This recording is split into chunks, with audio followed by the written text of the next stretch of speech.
And everybody knew it was going to be a big storm, but I don't think anybody realized the devastation that would be part and parcel of the path of this storm. We issued a mandatory evacuation prior to the storm for the barrier island, and we made a recommendation that all the people in the coastal areas on the mainland also evacuate.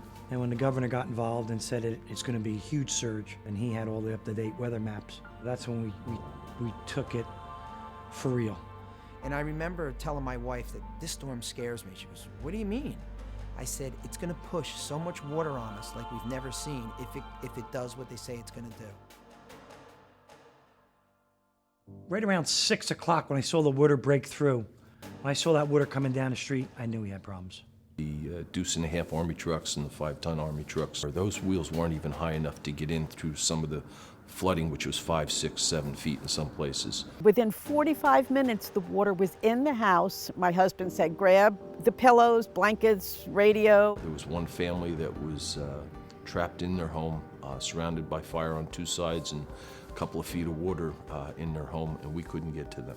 We couldn't get to everybody that we wanted to get to, so we just told them to get up inside as high as they can in their house. My officers did a great job during the storm, getting as many people as we could. The water started coming in on the first floor. We were on our second floor. That water reached the doorknob. 2 o'clock in the morning, my son-in-law came, pounded on the door, and he said, "You have to leave. The water's coming up. It's coming up over your house." We were rescuing people. We took one kid out of a tree. We're in 2.5-ton troop carrier, and you sit probably 8 feet up in the air, and the water was coming in through the doors. And then as we went down a block and made a right up, going up Sampson Avenue, that's exactly when the ocean broke through. The ocean is hitting us, and a piece of the boardwalk actually hits the front of this truck and turns it into a plow. So now the water's going over, and I'm saying, don't fight it, let it take us, because you're not going to beat the ocean. When you get into a life and death situation where you don't think you're going to make it, you tend to look to the Lord and say, boy, is it my time to go now. And the next day was just a very eerie feeling. Everything was incredibly quiet, and I walked the dog in the morning and went to take our normal path, and I couldn't because the river had come up a block, and my neighbors' houses were underwater. I'm sorry. All of our neighbors were standing outside looking at the river. I didn't know what to do. Oh, I didn't know what to say. So I took my dog back home.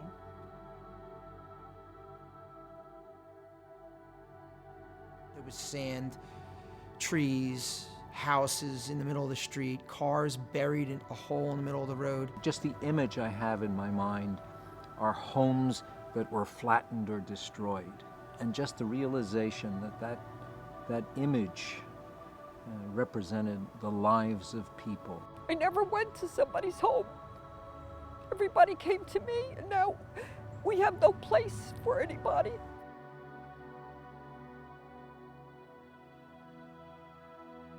We had 107 houses burned down up the road from where we are now. We had about 10,000 homes that were flooded at one level or another. 68% of my town was underwater. So whether it's 2 inches of water or 5 feet of water, once that water gets in the house, it destroys the house. You have to gut it and redo everything. I lived there for 40 years, and we never had flooding. We never had a disaster like that.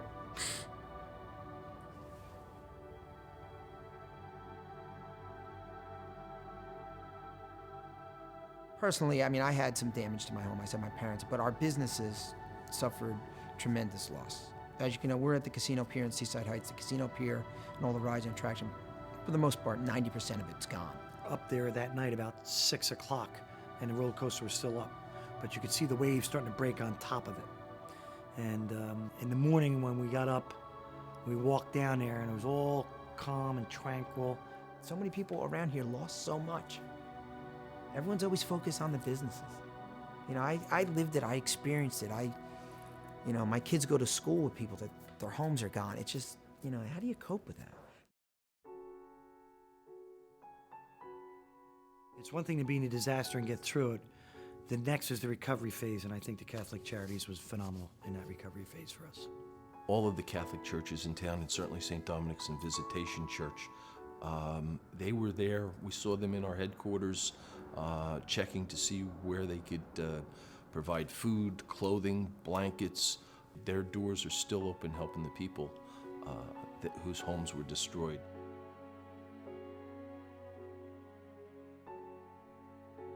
This is what the church does. It's there to meet people in times of great need, at times of personal crisis.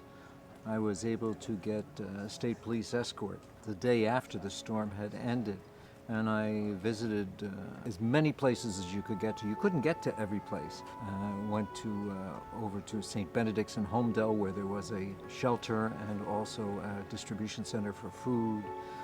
Went to Belmar, Asbury Park, where I met up with the Lieutenant Governor and toured a bit with her. So I really had a chance to see as much as possible. Went to Bay Head and Bayville and all the areas along the coastline as far as I could get to. There was not 1 minute of hesitation on the part of any parish and anybody that we turned to help. And a lot of people who were not on the immediate coastline where the storm did its greatest devastation were still affected and impacted by it. And yet, no matter what they were personally suffering, they were willing to go out and do more and serve more. And that's the thing that was very striking to me. All of our counties responded. We raised over $1 million just for our own diocesan outreach, and the generosity of the people of the Diocese of Trenton is always amazing. We had help from people all over the country. We had other brothers and sisters in Christ from other faith denominations in Texas and parts of the Midwest that sent us monetary contributions. I think what happens is when people see that there's a natural disaster like this, it's their instinct to call the local church to find out what they can do to help. And that's a great deal of what happened here. There were many other things. The bishop actually had a collection, or he suggested a collection to all the different parishes in the diocese for those affected by the storm. All that money that came in was used exclusively for helping people affected by the storm. One of the things that most impressed me in working with people in the storm was their generosity and their faith. It's because of our Catholic faith and our belief in reaching out to others that we provide whatever we can. That focus that first couple weeks was really on housing and feeding people. And thankfully, the diocese was at the forefront of getting infrastructure in place to help us to start distribution of assistance in a meaningful way. Where were our strengths? Who did we have that could help deliver services along the coast? The agencies would be Project Paul in Keensburg. In Lakewood, we had Catholic Charities there, had a community outreach program, and St. Francis here on Long Beach Island, who was functioning out of Manahawkin. 2 of those sites were evacuated because of flooding. We weren't allowed to come into the building because they had shut off all the gas and electric to Long Beach Island. Once we had St. Mary's Parish in Manahawkin to be able to work from, we were up and running within 2 days of the storm. We also had staff who were impacted because this is their community. We also asked that the National Guard move the food at St. Francis of Assisi, the church, then transport that over to St. Mary's. In Brick, a parish that really did not have they had a Vincent de Paul, so they were doing some basic services, but not a large one. They became a focal point for a relief center. It grew, and what happened is different agencies started coming. Today, it's still a tremendous program, and they bought a building, and they have more and more programs coming in. Each one of the departments specializes in something. Our mission is to help the families that were affected by Sandy to get home. But we certainly do welcome anyone into our doors, and we take their hand and we walk them through the process. We'll use whatever resources we have to help them through their situation and try to guide them to the right places. If we don't have that information available, we'll definitely look for it and get a resolution to their situation. The Vincent de Paul Society in our diocese is very large. We have 52 different conferences or groups that are connected to parishes. Our structure was such that we knew how to handle individual cases and knew how to make best use of the money. The vast majority of the money we've had to work with has come from Bishop O'Connell through the Hurricane Relief Fund. There were, of course, donations that came in from all over the country, individuals, other Catholic churches, as well as other Christian denominations.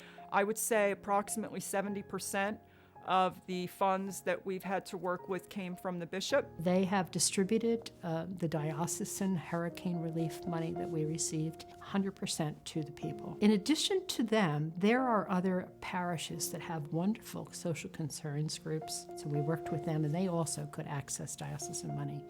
They're first tier, but the second tier, really the need for professional backup. Case management is a big piece of that. How do you navigate this whole system that the government has for assistance, which is great, but is very slow moving in that there are so many pieces to it. When families would come to meet with me to discuss their needs, such as food, shelter, clothing, even the emotional support of talking to someone, having them figure out their insurance paperwork, their FEMA paperwork, we had people reach out to us and we reached out back to them and got a lot of families anything from, a bed or manpower to get, all the debris out of their house. We almost served as that epicenter to helping the families with all of those things. Catholic Charities reestablished their disaster relief team, and they received grants which enabled them to hire more people on. And they are still full force and still trying to get people through the process. People are still very much not stabilized, and we still need to help them to do that. God doesn't send the trouble, he sends the help. That we're just instruments, and he's moved people to send us help. So I'm going to say that he'll send us more help.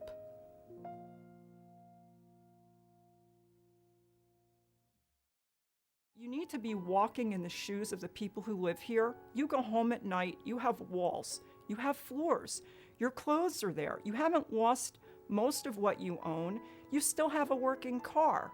And I have 80-year-olds that 84, 85, I have a 90-year-old that we just gave a gift card to last week that have to start over. They don't have the ability to generate income. Time has a way of making people forget.